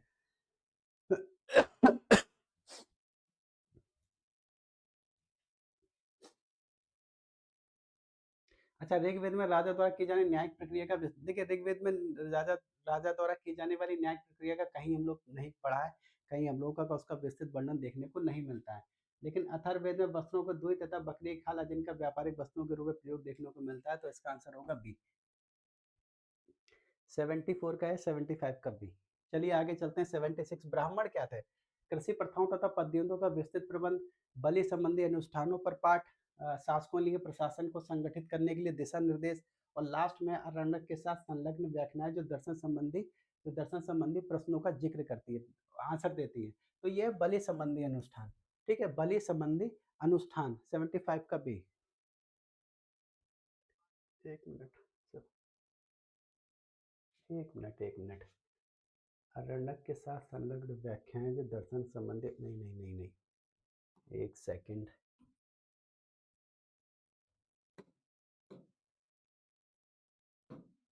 इसका ये होगा, ठीक है, डी होगा। 76 का डी होगा। 76 का बी नहीं, 76 का डी होगा, गलत है वो। अरण्यक के साथ संलग्न व्याख्याएं जो दर्शन संबंधी प्रश्नों का उत्तर देती हुई नजर आती हैं। ब्राह्मण्स को लिखा ही इस आधार पर किया था कि जो वेद थे, वेदों का एक दार्शनिक जो वेदों की जो व्याख्या है वो इस प्रकार से की जाए जो सामान्य जन है उन लोगों तक उस जो वेद की जो कहानी है वो लोगों तक पहुंचाई जा सके। ठीक है।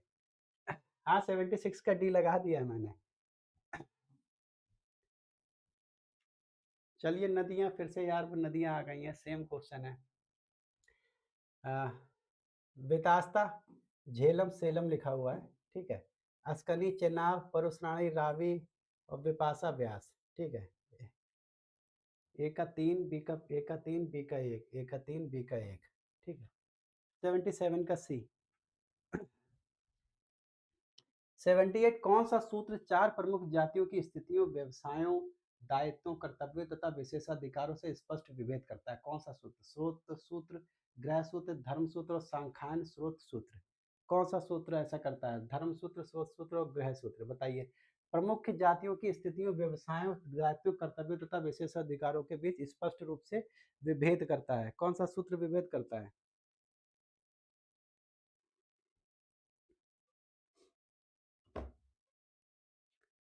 ठीक है। 78 का है सी, धर्म सूत्र। ठीक है, किसकी बात चर्चा की गई है? धर्म सूत्र की। जैसे ग्रह सूत्र, जैसे ग्रह सूत्र क्या है? मनुष्य के लौकिक और परलौकिक, थैंक यू सर जी। ठीक है, गृह सूत्र क्या है? मनुष्य के लौकिक और परलौकिक जो चरित्र है उसकी बात करने का प्रयास करने का यहाँ पे ज़िक्र है।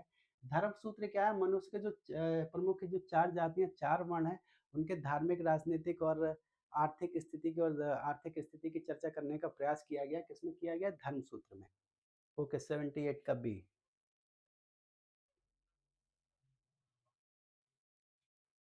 और स्रोत सूत्र में यज्ञ संबंधी चीजें दी गई है। 79, 10 प्रपाठकों में निदान सूत्र निम्न में से किस एक से संबंधित है? ऋग्वेद से, सामवेद से, यजुर्वेद से, अथर्ववेद से। निदान सूत्र,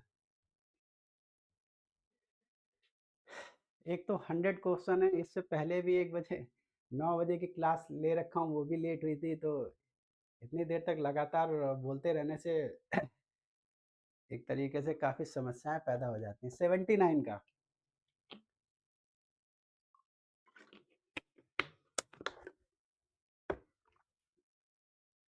तो 79, 10 प्रपाठकों में निदान सूत्र ठीक है, सामवेद से संबंधित है ये। बी, 79 का बी। ठीक,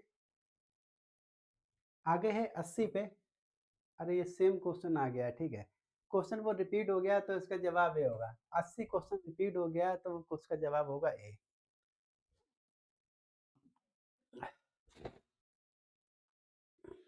मिला लेते हैं इसमें।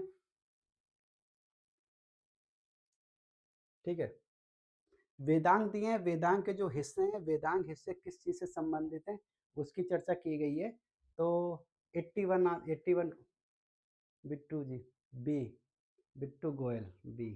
ठीक है, 81। ठीक है, मिला लेते हैं। शिक्षा का जो मतलब है, शिक्षा जो संबंधित है वेदांग में, जो शिक्षा, good morning, good evening sir, good evening Bittu. ठीक है, शिक्षा संबंधित है किससे? स्वर से संबंधित है। किससे संबंधित है? शिक्षा। ठीक है, ये स्वर से संबंधित है।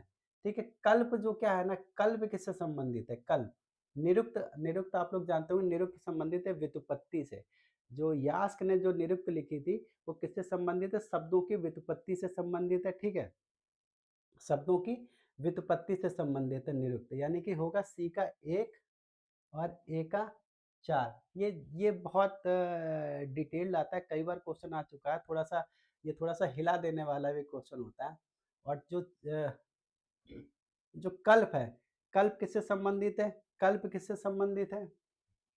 कल्प संबंधित है अनुष्ठान से।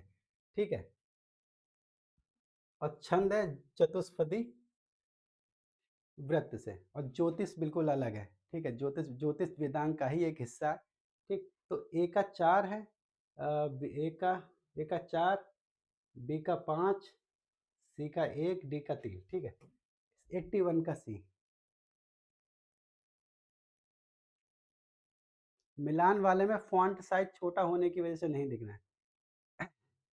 अरे गुड इवनिंग गीता जी। अरे गीता जी, आप कहाँ चली गई थी? इतना परेशान रहती थी। और बताइए, आज एंशियंट हिस्ट्री का ये सेकंड वो करा रहा हूँ और इसमें गायब हैं आप 2-3 दिन से। बताइए, चलिए आप आए, बहुत बहुत शुक्रिया। ठीक है, चलिए बने रहिएगा। अभी भी फिर भी 19 क्वेश्चन है, बाद में देख लीजिएगा बाकी। लेकिन समय पे आया कीजिए। ठीक है, बहुत आप लोग बिल्कुल समय पे आएंगे तो बहुत अच्छा रहेगा और बहुत अच्छा एक कॉम्पिटिटिव इन्वायरमेंट बनता है। आप सभी अच्छे कैंडिडेट हैं, मैं किसी को कम या ज़्यादा नहीं आंकता हूँ। अच्छा अच्छा, खराब हो गया था आपका। चलिए आपका ठीक हो गया है। चलिए, निम्नलिखित में से कौन सा एक कथन ऋग्वेद में, मैं अभिनव से बोल रहा था कि गीता जी इतना परेशान हो रही थी लेकिन पिछले कुछ समय से आ नहीं रही है। चलिए ठीक है, आप आए, बहुत बहुत आपका अभिनंदन है, दोबारा से आपका बहुत बहुत स्वागत है, बने रहिएगा। कौन सा कथन ऋग्वेद में स्त्रियों के विषय में सही नहीं है? वे सभा की कार्यवाही में भाग लेती थी, बिल्कुल ठीक है। वे यज्ञ अनुष्ठान किया करती थी, ये भी बिल्कुल ठीक है। वे युद्ध क्रियाओं में भी भाग लिया करती थी, ये भी बिल्कुल ठीक है। उनका विवाह यौवन आरंभ से पूर्व हो जाता था, यानी कि बाल विवाह की जिक्र हो रहा है। तो यहाँ पे ये बाल विवाह उस समय प्रचलित नहीं था। बाल विवाह दोस्तों उस समय प्रचलित नहीं था। ठीक, 83 क्या कहता है? वैश्य का लक्ष्य दूसरे को बलि देने वाला और दूसरे के द्वारा भोज या उपभोग में आने वाला अन्य अन्य से यज्ञ बताया गया है। वाजसैनी संहिता में, ऐतरेय ब्राह्मण में, अथर्ववेद में और शतपथ ब्राह्मण में। ये ज़िक्र, ये बात वैश्य के लिए कहाँ पे कही गई है? वैश्य के लिए ये बात कहाँ पे कही गई है? ठीक है। जो वैश्य समाज होता था वो कहाँ गई है? कहाँ कही गई? शतपथ ब्राह्मण। देखिए, आप लोग जानते होंगे जो वैदिक काल में जो एक तरीके से जो जो कर व्यवस्था थी। कर का जो संपूर्ण भाग था, वो किसके ऊपर आरोपित होता था? वो वैश्य समाज के ऊपर आरोपित होता था। कारण क्या था? ऊपर के जो 2 वर्ग थे, वो टैक्सेस से बिल्कुल फ्री ऑफ कॉस्ट थे और नीचे का जो शूद्र वर्ग था, वो फ़कीर इतना था, गरीब इतना था, उसके वो टैक्स कहाँ से देता? तो वो भी एक तरीके से बाह्य था। लेकिन वैश्य का जो पूरा वाहन करते थे, कौन करते थे? वैश्य करते थे करों का। तो 83 का डी। ब्रह्मा का आविर्भाव एक परम सत्ता के रूप में हुआ है। ब्रह्मा का आविर्भाव एक परम सत्ता के रूप में हुए। कहाँ क्या? ऋग्वेद में कहा गया, ब्राह्मण काल में कहा गया, आरण्यक काल में कहा गया, उपनिषद काल में कहा गया। देखिए, आप सब लोग एक समझिएगा, जब उपनिषद लिखे गए थे, जिनको वेदांत बोलते हैं, यानी कि वेदों का सबसे अंतिम भाग, जब उपनिषद लिखे गए थे, तो उपनिषद लिखने के पीछे सबसे बड़ा कारण ये था, जो वैदिक काल की जो कर्मकांडीय व्यवस्था थी, जो पाखंडवाद की जो व्यवस्था धीरे-धीरे बढ़ रही थी, उसका प्रतिरोध दिखाया गया है किसमें? छंदोग्य उपनिषद में सॉरी, उपनिषदों में देखने को मिलता है। उपनिषदों में क्या करने का प्रयास किया गया है? जो वैदिक काल का जो दर्शन है, उसकी एक दार्शनिक व्याख्या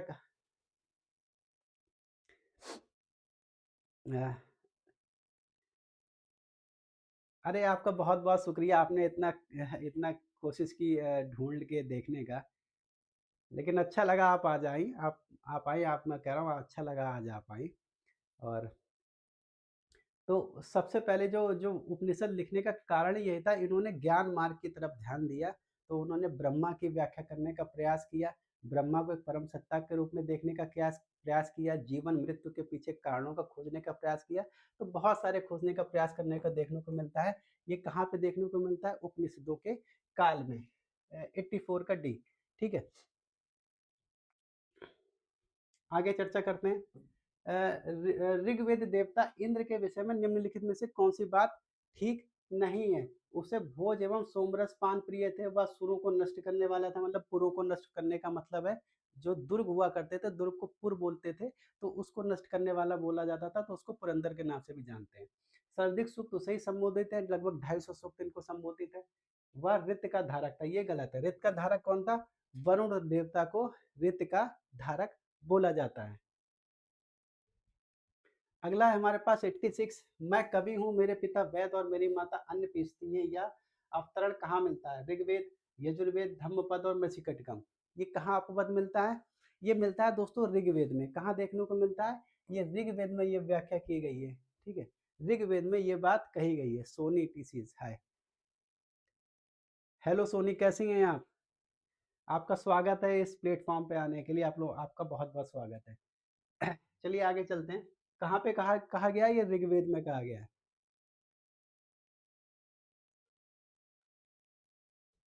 क्वेश्चन गीता जी, यहाँ पे 100 क्वेश्चन है, 100 में से ये 86 चल रहा है। ठीक है, 86 चल रहा है। और बाकी आप देख लीजिएगा, जो दोबारा से देख लीजिएगा इसको। और अगर आप आ पाएँ, और एक चीज़ और बात है, 9 बजे से क्लास चलती है, जीएस की, जनरल स्टडी की क्लास चलती है, जो आपके लिए लाभदायक हो सकती है असिस्टेंट प्रोफेसर में। तो आपसे अनुरोध ये भी है, अगर आप 9 बजे भी आ पाएँ इसके साथ-साथ, तो आपको उससे भी बेनिफिट मिलेगा। ठीक? अगर आप आएँ, अगर आप फ्री हो जीएस की क्लास के लिए। ठीक है, ठीक 9 बजे। और आज उसकी पहली क्लास थी, आज उसकी पहली क्लास ली थी मैंने। तो वो आप काफ़ी बार बोल चुकी थी, तो हमने सोचा चलिए शुरू कर देते हैं, बेहतर रहेगा। चलिए, अंबिका का रुद्र की भागने के रूप में, अंबिका जो उनकी पत्नी है रुद्र की, उनकी भागने के रूप में कहाँ उल्लेख किया गया है? वाजसेयनी संहिता में, शतपथ ब्राह्मण में, तैत्तिरीय आरण्यक में। ठीक है, और फिर शिव पुराण में। कहाँ पे उसका उल्लेख किया गया है? तो ये कहा किया गया है तैत्तिरीय अरण्यक में। कहाँ किया गया है? तैत्तिरीय अरण्यक में ये जिक्र किया गया है। देखिए, अभी ये 100 क्वेश्चन है वैदिक काल के। और हाँ, 9 बजे। और इसके अलावा वैदिक काल के अलावा मैं कुछ और क्वेश्चन कोशिश करूँगा ढूँढ-ढाँड़ के और बेहतर क्वेश्चन आप लोगों को दे दूँ, ताकि अगर थोड़े से दाएँ-बाएँ हों तो आप लोग उसको सँभाल पाएँ। प्रयास मेरा रहेगा,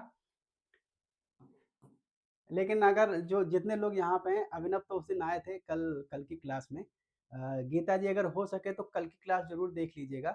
उसमें मैंने एंशिएंट जितने लोग भी यहाँ पे आए हैं, गीता जी हो गईं और एक सोनी जी हैं और अभी एक और थी वो शायद अभी चली गई हैं।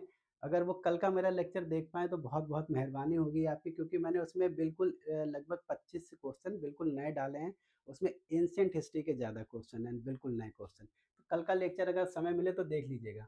ब्रह्मा एवं आत्मा की अभिन्नता के विषय में उद्दालक अरुणि तथा उनके पुत्र श्वेत-केतु के बीच विख्यात संवाद किस उपनिषद में है?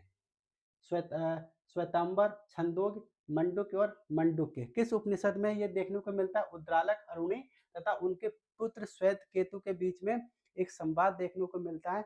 ये कहाँ देखने को मिलता है? ये ठीक है, कहाँ देखने को मिलता है? 88 का बी, बिल्कुल ठीक है।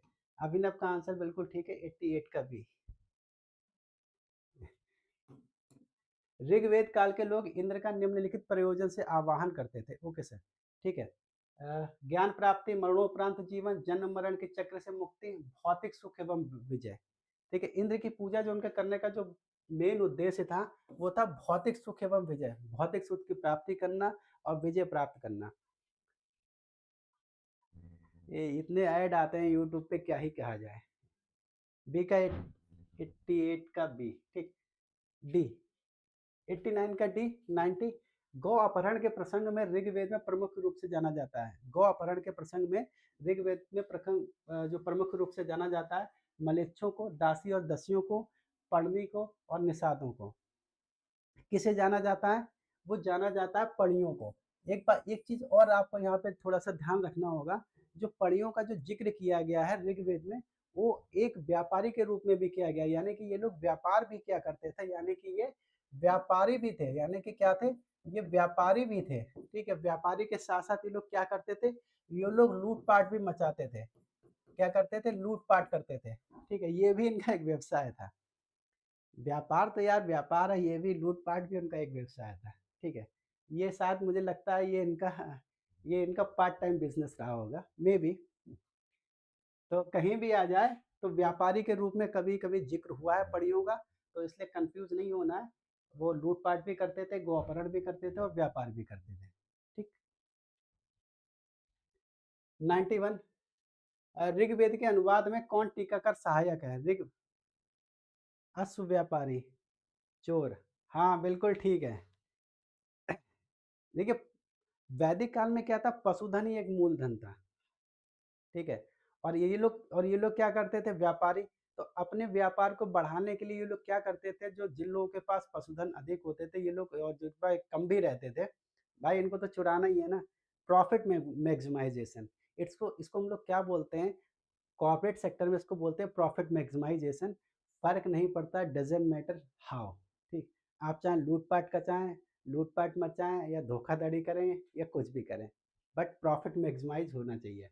मेघातिथि, श्याण, पढ़नी, पतंजलि। ऋग्वेद के अनुवाद में कौन टीकाकार सहायक थे?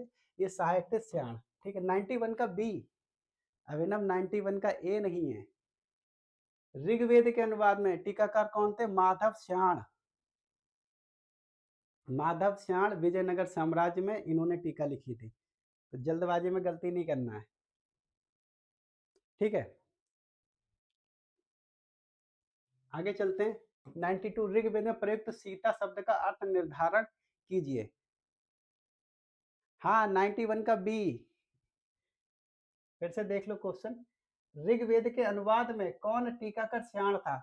जैसे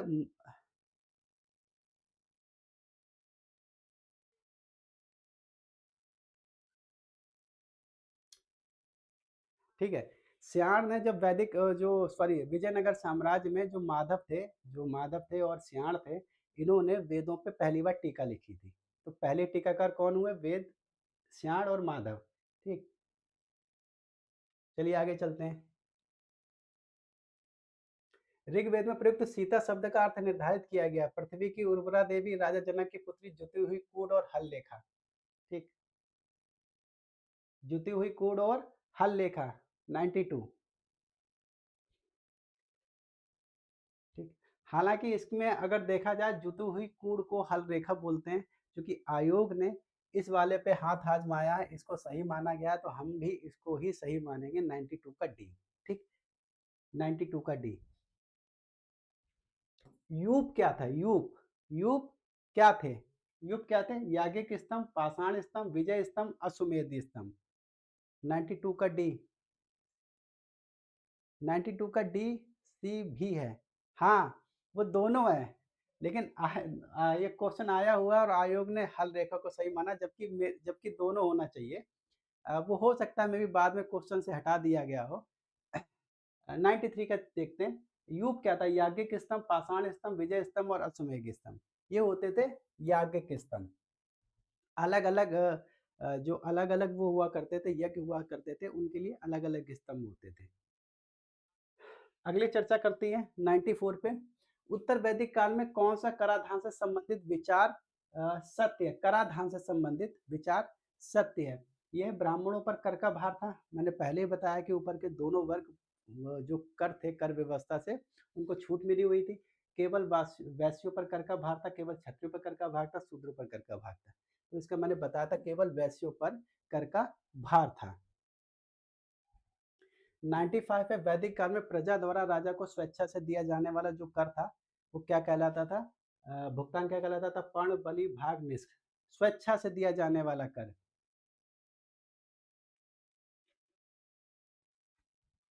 बलि। ठीक है, स्वेच्छा से दिया जाने वाला कर क्या कहलाता था? बलि। 95, 94 का बी। 94 कौन सा क्वेश्चन था? हाँ, 94 का बी है। 96 पे आ जाते हैं हम लोग। त्रिऋण सिद्धांत के अंतर्गत निम्न में से कौन सा नहीं आता है? त्रिऋण सिद्धांत के अंतर्गत निम्नलिखित में से कौन सा नहीं आता है? ऋषि ऋण, पितृ ऋण, देव ऋण और मातृ ऋण। कौन सा नहीं आता है? तो इसमें जो शामिल नहीं है वो है मातृ ऋण, शामिल नहीं है। बाकी ऋषि ऋण, पितृ ऋण, देव ऋण शामिल है। और इसके अलावा पंच महायज्ञ की भी गिनती होती है, जिसमें देव यज्ञ, ऋषि यज्ञ, पितृ यज्ञ और इस तरह के पंच महायज्ञ यज्ञ, भूत यज्ञ। बाकी एक यज्ञ का मुझे नाम याद नहीं आ रहा है, याद हो तो बताइएगा। सूर्य ने यम से कहा, यम ने हरि से कहा, इनका निम्न में से किसमें उल्लेख मिलता है? ये मिलता है हरिवंश पुराण, विष्णु पुराण, कठोपनिषद और प्रश्नोपनिषद। किसमें मिलता है? ठीक, 97 का बी। ठीक है, ये मिलता है विष्णु पुराण में। ये उल्लेख मिलता है दोस्तों विष्णु पुराण में। 96 का सी, 97 का, 96 का सी। ठीक है, 97 का बी। 98 का समुद्र का उल्लेख निम्नलिखित में से किस ग्रंथ में मिलता है? समुद्र का उल्लेख ये मिलता है ऐत्रेय ब्राह्मण, उपनिषदों में, स्मृति ग्रंथ में और ब्राह्मण ग्रंथों में। ठीक, समुद्र का उल्लेख मिलता है ऐत्रेय में। ठीक है, ऐत्रेय ब्राह्मण में देखिए, अभी इसी से जुड़ा हुआ अगर देखा जाए क्वेश्चन देखा तो ऐत्रेय ब्राह्मण में हमने पढ़ा था कि समुद्र पर्यंत जो समुद्र पर्यंत स्वामी को एकराट कहा जाता था। ऐत्रेय ब्राह्मण में उसकी चर्चा की गई है। तो कहाँ से मिलता है हमको? ऐत्रेय ब्राह्मण से इसकी चर्चा देखने को मिलती है। 98 का ये बिल्कुल ठीक है। 99 क्या कहता है? वैदिक काल देवता वरुण के निम्नलिखित कथनों पर विचार कीजिए। उनके बारे में हमको विचार करना है। नैतिक व्यवस्था के संरक्षक थे, ये बिल्कुल ठीक है। झंझावात के देवता थे, बिल्कुल गलत है। वर्षा के देवता थे, ये भी बिल्कुल गलत है। पापियों को दंड देते थे, ये ठीक है। 1 और 3 कहाँ गया? बी। इसका जवाब होगा बी। 100 है। परीक्षित का उल्लेख सर्वप्रथम कहाँ मिलता है? परीक्षित का उल्लेख सर्वप्रथम कहाँ मिलता है? ऋग्वेद में, अथर्ववेद में, शतपथ ब्राह्मण में और महाभारत में। परीक्षित का प्रथम उल्लेख कहाँ मिलता है? ये मिलता है अथर्ववेद में। परीक्षित का सर्वप्रथम उल्लेख मिलता है दोस्तों अथर्ववेद में। खत्म हो गया क्या? अरे यार, खत्म हो गया। तो गीता जी, अभिनव और जो सोनी जी आई थी और एक गायत्री जी आई थी और ये और बिट्टू जी। ठीक है, सबसे पहली बात तो आप सभी लोगों का बहुत बहुत स्वागत, अभिनंदन और बहुत बहुत शुक्रिया कि आप लोग आए। अच्छा लगा, आप थोड़े से ज़्यादा लोग आए थे, थोड़ा सा अच्छा लगा और और मुझे लगता है कि बेहतर रही होगी क्लास। देखिए, ऋग्वेद से जितने क्वेश्चन बन सकते हैं, जितने क्वेश्चन आए हुए हैं, जितने क्वेश्चन संभावनाएं बन सकती है, उतने सारे के सारे क्वेश्चन आपको करा दिए गए हैं। इसके अलावा मैं कह रहा हूँ कल की अगर गीता जी हो सके तो प्लीज़ कल की क्लास ज़रूर देख लीजिएगा। मेरी इतिहास की 50 क्वेश्चन जिसमें होते हैं, उस क्लास को आप ज़रूर देखिएगा।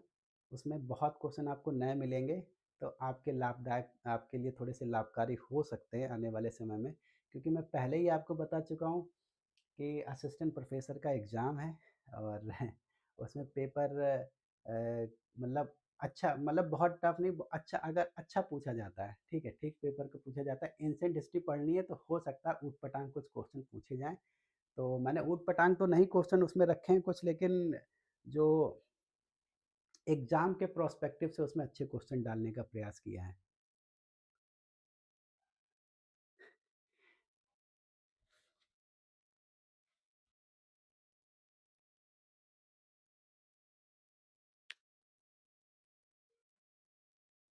हाँ, मैं ट हाँ, अभिनव आते हुए क्वेश्चन गलत हो जाते हैं, बहुत दुःख होता है और ये दुःख मुझसे ज़्यादा कोई नहीं जानता है। और जब मैंने लेक्चरर का इंटरव्यू दिया था 2001 में, तो 5 क्वेश्चन जो मेरे बिल्कुल ठीक थे, क्योंकि बहुत जल्दी मैंने पेपर को सॉल्व कर लिया था, खाली बैठा हुआ था, खाली दिमाग क्या होता है ना, रंगा नहीं था बस। तो उसको रीचेक कर रहा था तो लग रहा है यार ये नहीं है, ये नहीं है, तो 5 क्वेश्चन के मैंने आदत आंसर बदल दिए, जो मेरे सही थे और 5 के 5 आंसर जब मैंने देखा वो जो मैंने जो पहले सही थे, उनको करके जो मैंने वो करा वो 5 के पाँचों गलत हो गया। और इसका इसका सबसे ज़्यादा जो खामियाज़ा मुझे बाद में भुगतना पड़ा जब कम से कम अ, कुछ नंबरों से मैं बाहर हो गया। इंटरव्यू में मेरे बहुत अच्छे नंबर मिले थे, बहुत अच्छा मेरा इंटरव्यू हुआ था। मुझे 45 के आस-पास नंबर मिले थे अप्रॉक्सिमेटली और बहुत अच्छा इंटरव्यू हुआ था। अच्छे इंटरव्यूअर भी बहुत अच्छे थे, बहुत शानदार थे और उम्मीद करता हूँ अगर डिग्री कॉलेज वाला मिल जाता तो भी अच्छा रहता, लेकिन अब दोबारा से पेपर देना है, अब दोबारा से पेपर देना है, अब देखते हैं अब दोबारा से पेपर में कुछ कर पाते हैं कि नहीं कर पाते हैं। और गीता जी आपको मैंने पहले ही बताया ठीक 9 बजे कल आइएगा, जीएस की क्लास रहेगी और अ, उस क्लास को आप ज़रूर रेगुलर उसको क्लास को अटेंड कीजिएगा और प्लस फिर ये 10 बजे वाली क्लास थोड़ा-सा लेट हो सकती है। नाइस क्लास थी आज की भी। ठीक है, बढ़िया थैंक यू वेरी मच आप सभी लोगों के लिए बहुत-बहुत शुक्रिया। जितने लोग यहाँ पे आए, कल अगर आप मौजूद हो पाएँ कल भी, तो आप लोगों का फिर से आभार रहेगा। कल आपसे फिर मुलाकात होगी, एक मुलाकात 9 बजे होगी, फिर एक दूसरी मुलाकात हमारी फिर होगी, वो 10 बज के 10 मिनट, 15 मिनट या 20 मिनट पे होगी। 10 से साढ़े 10 के बीच में क्लास शुरू हो जाएगी, ठीक है? तो आप लोग प्रॉपरली देखते रहिएगा, अगर जैसे ही आप दिख जाएँ तो ज़रूर आइएगा और जितने और लोग भी मौजूद थे उन लोगों से भी अनुरोध है वो लोग भी आएँगे तो बहुत अच्छा रहेगा, ठीक? और बाकी कल की क्लास आप देख लीजिएगा और अगर L1 क्लासेस पे अगर सर्च कीजिएगा तो आज की भी आप जीएस की आज की जो क्लास है, गीता जी आज की क्लास भी आप देख लीजिएगा। अगर आपके पास जब भी समय हो, कल जब भी समय हो, देख लीजिएगा उसको। वो होगी उस पे पड़ी हुई होगी, यूट्यूब पे आप देख लीजिएगा। ख़ैर आज का क्लास कैसा लगा आप लोगों को? कमेंट ज़रूर करिएगा और क्लास अगर अच्छी लगी हो, कंटेंट अच्छा लगा हो, तो प्लीज़ चैनल को सब्सक्राइब कीजिए। सब्सक्राइब करने के साथ-साथ लाइक बटन भी दबाइए और प्लस टेलीग्राम चैनल पे भी आप जुड़ जाइए और दूसरों को भी शेयर करने का प्रयास कीजिए।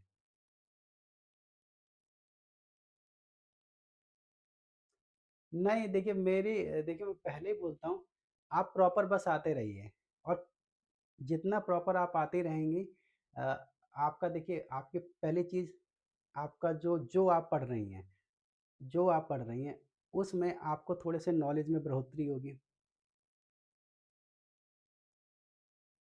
कोई बात नहीं बिट्टू देख रहे हो बहुत अच्छी बात है, कमेंट नहीं कर रहे हो।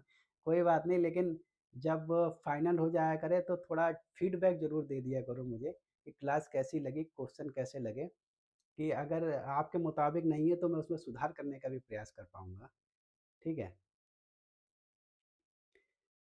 कि आपके लिए देखिए मेन चीज़ है ना ह हम लोग यहाँ पे क्यों हैं? लाभ ही तो पहुँचाने के लिए हैं एक-दूसरे को, कि बेहतर दे पाएँ, बेहतर कंटेंट दे पाएँ, बेहतर चीज़ें आपको उपलब्ध करा पाएँ। मेन कारण तो हमारा आप लोगों का यहीं पे है ना।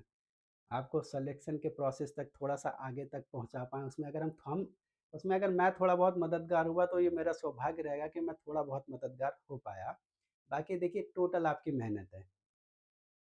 आपको बहुत पढ़ना है और बहुत पढ़ने के साथ-साथ बहुत अच्छे से पढ़ना है, ठीक? बहुत अच्छे से पढ़ना है। पहली चीज़ बहुत पढ़ना है, दूसरी चीज़ जितना भी पढ़ना है उसको बहुत अच्छे से पढ़ना है, कि हो जाए तो कन्फ्यूज़न का कोई गेम ना रहे कि ये है कि वो है, ठीक? तो उम्मीद करता हूँ आप लोगों को क्लास अच्छी लगी होगी। बिट्टू गोयल अगर आप लोगों को क्लास अच्छी लगी है तो प्लीज़ अगर आपके साथ कोई संगी साथी हो जो TGT, PGT, GIC lecture, GDC वगैरह की तैयारी कर रहे हैं और यूजीसी नेट वगैरह की, तो ये लेक्चर उन तक भेजिएगा, ठीक? और उनको भी जोड़ने का प्रयास कीजिएगा। चलिए, कल आपसे फिर मुलाकात होगी आप सभी लोगों के इससे और शायद बहुत रात हो गई है, मुझे लगता है आप सभी लोग अब सोने की तैयारी में होंगे, तो मैं बहुत अधिक वक़्त आप लोगों का और नहीं लूँगा। गुड नाइट दोस्तों, कल आपसे फिर मुलाकात होगी और ठीक है, चलिए ओके, गुड नाइट एवरीवन।